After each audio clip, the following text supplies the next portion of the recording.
వంకాయల వెంకటరామయ్య గారని. వంకాయల వెంకటరావా? తెల్లవారులు మాట్లాడుతూనే ఉండేవాడు కానీ ఒక రూపాయి డబ్బులు తీసి నా చేతిలో పెట్టేవారు కాదు. అందువల్ల ఆ పెద్ద మనిషి దగ్గర ఉండి పైకము రాబట్టుడికి ఆయన గారికి కాస్త త్రాగుడు అలవాటు చేయాల్సి. త్రాగడం దేనికే? అయ్యో, త్రాగడం దేనికా? త్రాగితే కొన్ని మహత్తరమైన కార్యక్రమాలు నెరవేర్తాయమ్మా. అసలు మనిషిలో పుట్టుక దగ్గర నుంచి లేనటువంటి దాతృత్వం అంత బయటకు వచ్చేస్తుంది అనమాట.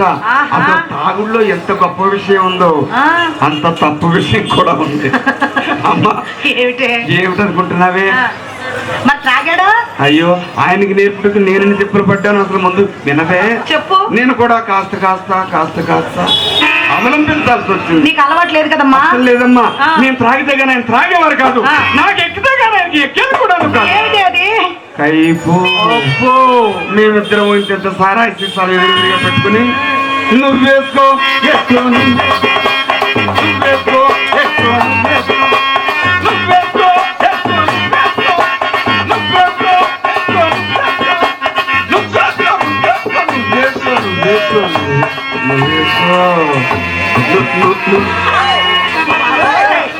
అది కాదే, హుషారుగా వేసుకుని సూరు మరి దిగిపోయావేమిటే? మొదలు పెట్టేటప్పుడు హుషారుగానే ఉంటుంది, మొత్తం పూర్తి అయితే ఇలా నీరసం వచ్చారు.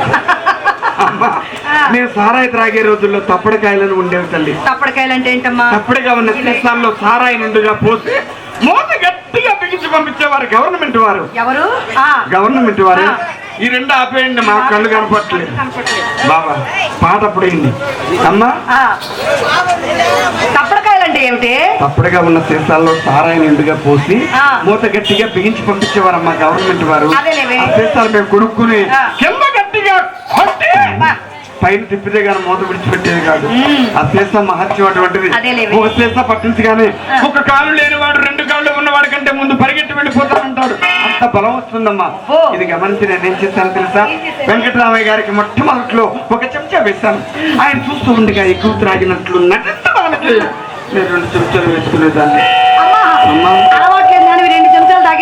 ఒప్పుకునేవారు కాదమ్మా.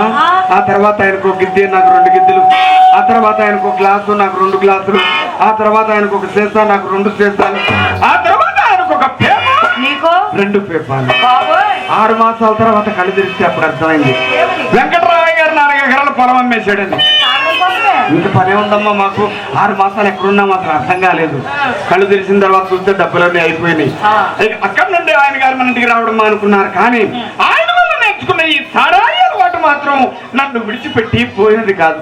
అందువల్ల సంపాదించినదంతా సారాయి పితృకు సమర్పించానమ్మా. అమ్మా, వయసులో ఉండగా మనం ఎంత సంపాదించినను ముసలితనం వచ్చేసరికి మన జాతికి కూడు గుడ్డ ఉండరు. అదనే శాపం ఒకటి కదమ్మా. ఆ శాపం మనకు ఇప్పుడు పట్టలేదమ్మా. విడుదలైతే వయసు మళ్ళీ వారికాంత వాడిన పూల మూచూచిన వారు కాదు.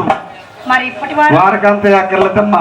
మంచి సరుగుబాదు చూసి సరుగుబాదుకు చేరుకుంటున్నా కంగారు పడిపోతున్నారు.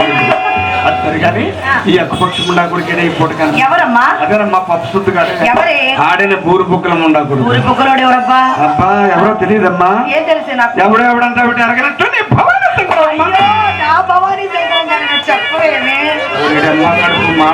ముండా కొడుకు ఏం మందు పెట్టాడే నీకు?